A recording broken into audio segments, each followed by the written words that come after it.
Magandang araw po. Narito na po ang magiging lagay ng panahon ngayong araw ng Miyerkules, February 21, 2024.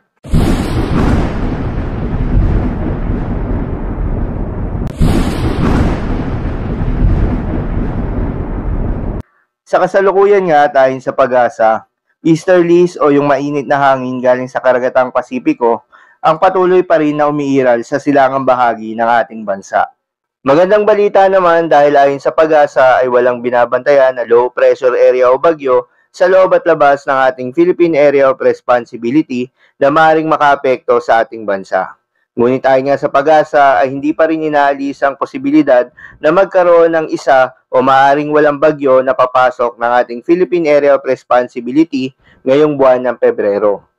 At para naman sa lagay ng panahon ngayong araw ng Miyerkules dito sa Luzon, inaasahan sa Metro Manila at buong Luzon, patuloy pa rin yung bahagyang maulap hanggang sa maulap na kalangitan na may mga tsansa ng mga localized thunderstorms. Kaya naman posible ang mga pagbaha o pagguho ng lupa during severe thunderstorms. Para naman sa lagay ng panahon sa Visayas at Mindanao, inaasahan itong easterlies ay magdadala pa rin ng mga kalat-kalat na pagulan sa bahagi ng Southern Leyte at sa malaking bahagi ng Caraga.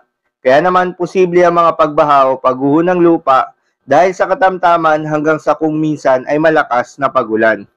Sa nalalabing bahagi naman ng Visayas at nalalabing bahagi ng Mindanao, asahan lamang yung mga tsansa ng mga thunderstorms, kaya naman posible rin ang mga pagbaha o pagguho ng lupa during severe thunderstorms. Kaya naman pinag-iingat pa rin yung mga kababayan natin sa mga banta ng mga pagbaha o pagguho ng lupa, lalo na yung mga lugar na inuulan na noong mga nakaraang araw pa.